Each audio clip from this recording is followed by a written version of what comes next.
Bangladesh Bangladesh cricket board এক চুল পরিমাণও পরিবর্তন হয়নি আসলে। এর আগে যেমন ছিল এখনো তেমনই আছে। পুরা দেশ পরিবর্তন হলেও বাংলাদেশ কিন্তু চুল পরিমাণও পরিবর্তন হয়নি। একটা খুব হাসির বিষয় লাগে, মানে ক্ষমতা নেওয়ার আগে বিভিন্ন রকম কথা বলে আসে যে আমি গেলে এটা করব, ওটা করব, এটার সমাধান করব, ওটা সমাধান করব, কিন্তু ক্ষমতায় আসলে আগে যেমন ছিল তেমনই চলে। নাজমুল হাসান পাপন বোর্ড প্রেসিডেন্ট থাকতে একটা বিষয় নিয়ে মানে 12 মাস নাটক করে গেছে, 12 মাস নাটক করে গেছে। এই নতুন বোর্ড এসেও কিন্তু একই রকম নাটক শুরু করেছে। সাকিব আল হাসান তামিমকে নিয়ে যে নাটক করে গেছে নাজমুল হাসান পাপন, সেই নাটক কিন্তু নতুন বোর্ড প্রেসিডেন্ট ফারুক সাহেব এসেও কিন্তু করছে। মানে একটা জিনিস ভাবেন তো ভাই, আমাদের আমাদের চ্যাম্পিয়ন ট্রফির আর বেশি দিন সময় নাই। বাংলাদেশ খেলতে যাবে চ্যাম্পিয়ন ট্রফি, কিন্তু আর কয়েকদিন মাত্র সময় আছে। এখন পর্যন্ত বাংলাদেশ জানে না, মানে কোন বাংলাদেশ বিসিবি জানে না কোন কোন প্লেয়ার খেলবে, কোন কোন প্লেয়ার খেলবে না। এইটা কিন্তু এখন পর্যন্ত ডিসিশন নিতে পারেনি বা তারা জানেও না। এই তো সাকিব আল হাসান তামিম ইকবল চ্যাম্পিয়ন ট্রফিতে খেলবে কি খেলবে না অনেক দিনের প্রশ্ন আসলে। প্রশ্ন করলেই কিন্তু মানে পাশ কাটিয়ে বেড়ে চলে যায়, মানে পাশ কাটিয়ে দেয়। তো এই যে এইটা ক্লিয়ার আসলে পাপন সাহেবও করতে পারেনি। এই নতুন বোর্ড প্রেসিডেন্ট 3-4 মাস হয়ে গেলে এরাও কিন্তু করতে পারেনি। এটা মানে বিশাল একটা ব্যর্থ বোর্ড প্রেসিডেন্ট আমি মনে করি, কারণ এদের দিয়ে কিছু হবে না তো। আর মাত্র কয়েকদিন আছে চ্যাম্পিয়ন ট্রফির আছে এখন পর্যন্ত আপনি দল গুছাতে পারেনি। বাইরের যে দেশগুলো আছে, আপনি ইন্ডিয়া, পাকিস্তান, আপনি যে দেশের কথাই বলেন, তারা কিন্তু 6 মাস আগে কিন্তু দল গুছানো শেষ তাদের। কারা কারা খেলবে, কারা কারা খেলবে না, তাদের পরিকল্পনা মানে গুছানো হয়ে গেছে। কিন্তু বাংলাদেশ এখন পর্যন্ত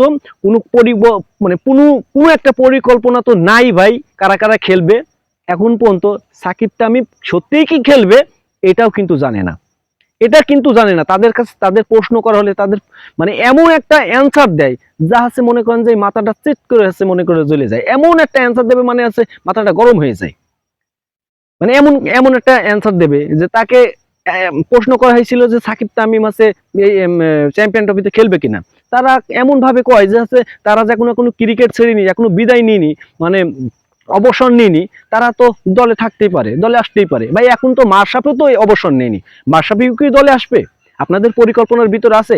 আপনাদের আলাদাভাবে একটা পরিকল্পনা থাকবে না? অনেকেই তো আছে অবসর নেয়নি, সবাই কি দলে থাকতে পারবে?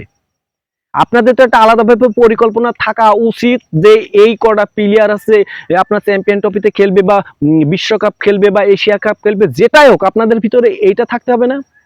তাদের নিয়ে একটা পরিকল্পনা থাকবে, তাদের নিয়ে কোচিং প্যানেল নিয়ে একটা কাজ করবে। এইগুলো দরকার নাই।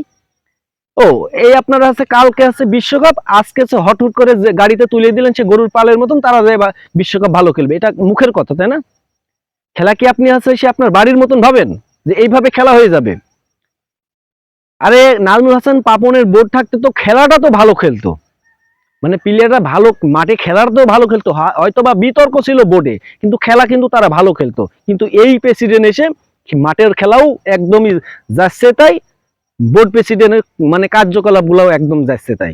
কোনো একটা নিয়ে আগে সিরিয়াস হতে হবে, যে এইটা আমার দরকার, আমার লাগবেই, তার সাথে কথা বলতে হবে, তার সাথে সম্পূর্ণ তার সাথে শেয়ার করতে হবে। যদি না হয় শেষ, তাক নিয়ে আর কোনো কথা নাই। আপনি তামিম ইকবালের সাথে বসেন, সাকিব আলের সাথে বসেন, একদম জরুরি ভাবে কথা বলেন, নিয়ে একদম এখন পর্যন্ত জানিয়ে দেন। ওরা যদি না করে দেয়, আপনি তার জায়গায় খেলাবেন না, তার জায়গায় কোনো প্লেয়ারকে খেলাবেন না, আপনি কাকে খেলাবেন? আগের থেকে ভাববেন না এগুলা? তো এখন পর্যন্ত তামিম ইকবাল, সাকিব আল হাসানের আসলে সেই পরিকল্পনার ভিতরে না থাকলেও সেটা বাংলাদেশের মানুষকে জানিয়ে দেওয়া উচিত। বাংলাদেশের মানুষ চায় এখনো তামিম ইকবাল, সাকিব আল হাসান দলে খেলবে, এখনো চাই, বা তারাও খেলতে চায়। কিন্তু আপনাদের পরিকল্পনাটা এমন যা পৃথিবীর মানুষও জানে না, আমার মনে হয় আল্লাহও জানেন আপনাদের পরিকল্পনাটা কি আসলে। মানে আপনারা খোলাসা করতে এত আপনাদের সমস্যা হয়ে যায়, এটা আসলে বাংলাদেশের মানুষ আপনাদের উপরে বিরক্ত। এর আগের বোর্ড প্রেসিডেন্টের উপরও বিরক্ত ছিল, এখনকার নতুন বোর্ড প্রেসিডেন্টের উপরও বিরক্তটা আছে আসলে। আপনারা মানে খুবই ব্যর্থ মানুষ। কারা খেলবে কারা খেলবে না আপনি এখন পর্যন্ত বাংলাদেশের মানুষকে জানাতে পারেননি। তো এই দল নিয়ে যে আসলে এখনো পরিকল্পনা কয়েকদিন বাকি আছে, এই পরিকল্পনা এখনো শেষ করতে পারেনি। এই দলটা আপনার চ্যাম্পিয়ন ট্রফিতে যে ভালো খেলবে, চ্যাম্পিয়ন ট্রফিতে বাংলাদেশ আসবে, বাংলাদেশ জিতে আনবে। এটা খোলা বাস বা একটা খোলা ট্রাক আছে, আপনি রেডি করেন। খেলাটা ভাই তেল্লা, খেলার আছে, খেলার পরিকল্পনা থাকতে হয় আগের থেকে।